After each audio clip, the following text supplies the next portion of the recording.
It's the Happy Families podcast. It's the podcast for the time-poor parent who just wants answers now. The purpose of pocket money is so that you can learn about money. The purpose of jobs, duties, chores, whatever you want to call them around the house, is so that you can contribute because you're learn about responsibility. Yeah, you're making the mess. And now here's the stars of our show, my mum and dad. Do you have any idea how strong our 8-year-old is? I'm not sure where you're going with it. No, but yes, I mean, I think so. She tries to push me off the bed when we're playing. You know how sometimes you'll use a teaspoon or a tablespoon to scoop out some ice cream? Yes. And inevitably, the ice cream's so hard that it actually bends the spoon? Yeah. Well, we have one spoon in our cutlery drawer that is bent like that. And I assumed that it was because of the ice cream. Thankfully, it's one of the cheap ones. Yes. It's just one that I have brought from Kmart. So when the kids take yogurt to school or whatever, they've got a teaspoon to take with them. They don't take our good ones. So the other day, Emily comes in and she's like, Mum, Dad, look how strong I am. And she literally in front of us bent this teaspoon all the way over as you're screaming at her, no, don't do that. Well, I wasn't screaming, but I was saying, no, don't. What are you doing? And she looked at us with pure delight and she said, don't worry, it goes back. She bent it back. But what she doesn't realise, it goes back with a kind of little wonky bend in it now, doesn't it? We've got the wonkiest teaspoons in our drawer, and that's why, because Emily is having fun demonstrating her strength. I thought you were talking about strength as in how strong-willed she is. Have you noticed? So we've got 6 kids. Obviously, one's moved out. Another one's about to move out. A third one has graduated high school. But nevertheless, we have 6 kids.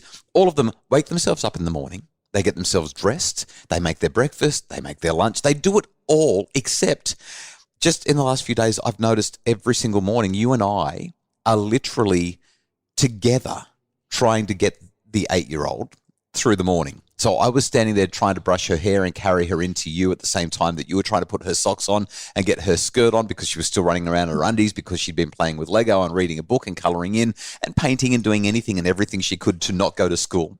There is just zero motivation to go to school. She's happy enough to be there once she's there, but oh my goodness. And I just thought to myself, are we doing it wrong? But getting cranky doesn't make any difference. We just have to. I'm playing these games with her in the morning, trying to get her ready for school. I'm thinking, my goodness, can't you just be like your big sisters? And then I remember we kind of went through variations of this with all of the kids at around about this age. I mean, it's just being a parent. It's taxing. It's so taxing. Well, what are we talking about today?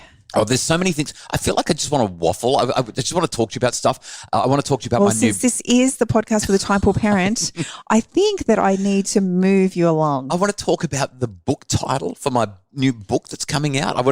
Anyway, that's fine. We'll do that another day.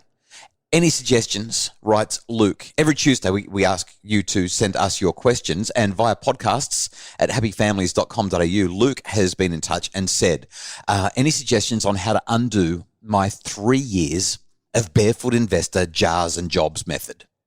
My kids are pretty rigid in doing only the jobs they're paid for. I read a book that you recommended called Punished by Rewards by Alfie Kohn, and I knew straight away what we were doing was not going to work with pocket money. It's tough now getting my kids to help out without the money method from barefoot. Any suggestions would be great. Thanks, Luke. So Kylie, I love what Scott Paper's done for the financial literacy of the nation, including our family. And I really like a lot of what he talks about. But one thing that I've said multiple times on the podcast is the getting paid for jobs thing is problematic for me. I'm still trying to get him on the podcast. I want to talk to him about this and talk to him about his brand new book. So I'm working on getting him on the podcast, but that doesn't mean I'm going to agree with everything that he says. And this is one of those things, and Luke has pinpointed it.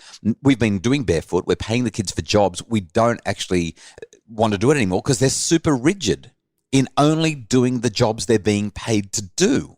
So what do we do? Because we want them to actually help out a little bit more. So like you said, a huge amount of what Scott shares in his book is so beneficial for our kids. Super helpful. You know, they learn about budgeting. Yep. For kids who just get everything handed on a silver platter, it's really hard for them to recognise and understand the value of money. So his approach of helping them to kind of separate their earnings into digestible, easy compartments. 3 jars: spending, saving, giving. It's great. Yeah, it helps them to understand, budgeting. It allows them to have a sense of delayed gratification, that idea of saving for something, recognizing that just because they want it doesn't mean that they can have it, and then understanding how long it actually takes to save up the money to get that thing that they're looking forward to. And so that ties in with this psychological thing that we call frustration tolerance. When you have a high level of frustration tolerance, it means that you get that it's going to be hard for a while, but if you can push through the hard stuff, it will be worth it. Even just that goal orientation, understand it, like setting a goal and working towards it. Yeah. I think it's brilliant. And then there's also the capacity for responsibility. This idea that if you want something, that you need to work for it, and therefore you have a responsibility to fulfill a requirement. And what I also like about Scott's idea is if you're going to get paid for the jobs, there's one job or there's 2 jobs, and every Sunday we sit down and we just say, did you do it or not? And you get paid or you don't. I kind of like it. It's straightforward and it's done. But my argument is that your kids can learn all of those things without tying pocket money to chores. Your kids can learn about delayed gratification and saving and budgeting and giving to others, and they can learn about being responsible without having pocket money and chores tied together. So if I was to look at it from a psychological perspective rather than a purely financial perspective, what I would argue is that, number one, as Luke has said in his email, when you pay the kids to do a certain chore, it undermines motivation. I love the way Alfie Kohn says it in his book, Punished by Rewards. He uses the phrase, when we use any of these sort of extrinsic or external rewards or punishments to manipulate behavior, what we're saying is do this and you'll get that. Now, you can have a sugar-coated version of that. That's the pocket money and chores version. Do this and you'll get that. Or you can have the mean, nasty, punitive version. If you do this, you will get that. But it's the same sentence. It's the same words. And what it does is it removes the focus on this, that is cleaning up your bedroom or being nice to your sister or whatever, and puts the emphasis on that, the punishment or the reward. And it therefore elevates the punishment and reward and diminishes the this. When I think about the conversations that we've had with Alfie, that's the thing that actually stands out to me.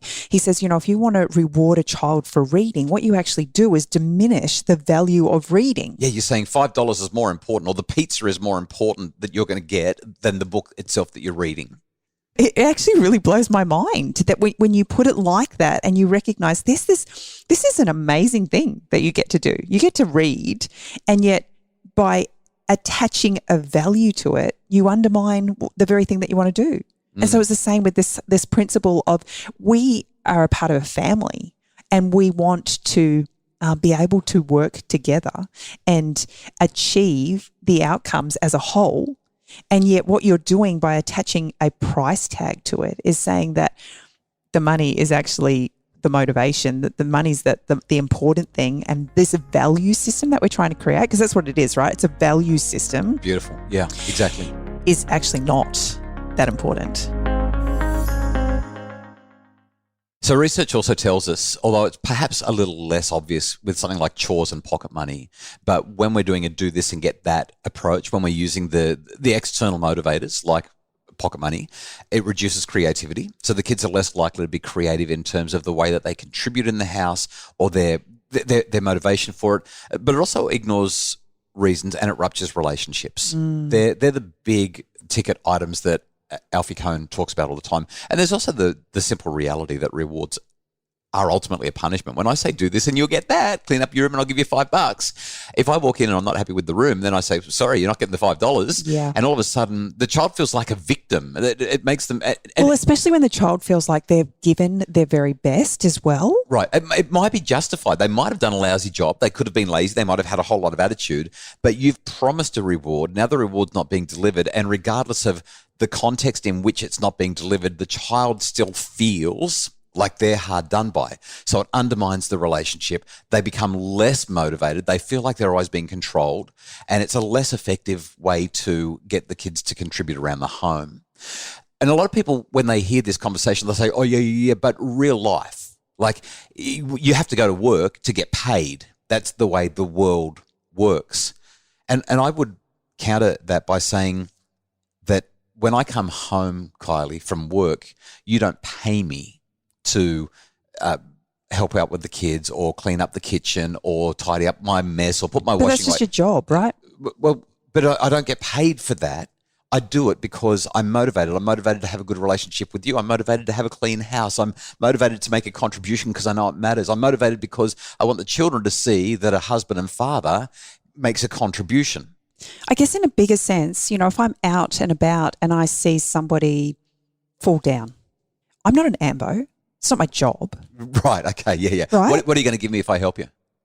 But I do that because that's kindness. How often are you out and you see someone fall down? I'm just curious. Have you ever seen that happen? Or was that just sort of a random thing? It was just a random thing. Okay, I was wondering if people are just falling down around no, but you. I'm at the shop plenty of times, and because I'm a tall person, there'll be older people who often can't reach the top shelf. Yeah, gotcha. Okay. I don't work there. Why would I get it for them? I mean, it's that mentality, right? And if we teach our kids that the only way for them to move forward and do something in their life is if they're going to get paid for it, then we've got a lot of people who have got blinders on. Do you know what you've heard me say this to the kids? Work out what industry you want to work in and go and work for free for someone. Get the experience, learn what it's like. Don't worry about getting paid. Just go and prove to them that you're interested and keen. You become so much more valuable as a result. Do it for free because you're intrinsically motivated. Anyway, we're kind of getting off the topic. So what do we do to help Luke, who's now got a child who's basically saying, what are you going to give me? What do I get? For me, as I listen to Luke's story, I'd be going back to grassroots. I'd be calling a big family meeting, probably a pajama party with lots of sugar. I was going to say pull out the popcorn or the treats or the milkshakes. Yep. And talk about the pros and cons. What's going well in our family right now? What's not? And how can we improve? How do we want our family to be? What does it like when our family is functioning at its best? What does it feel like? And how often do we get to feel like that? We're not doing very well at the moment. Why aren't we? And let's kind of brainstorm on why that is and how we can be better. So I'm inclined to get really direct in a meeting like this as well and say, since we've been paying you for jobs, and it's been 3 years now, you've gotten reasonably good at doing these jobs, but whenever we ask you to do anything else, we have tantrums. So here's what we're thinking. We think we need to come up with a new way to build contribution and willingness to help in our home. What do you reckon? Where do we go from here? So bring the kids in, get their input. The other thing, I said this before, but I want to go back to it. That is that all of those things that the barefoot approach teaches, what was it? Like kids learning about budgeting and saving and giving and delayed gratification, responsibility, all those things. You can teach your children financial literacy without them having to work to get pocket money at home. So in our home, and so all of our kids except our youngest two have jobs.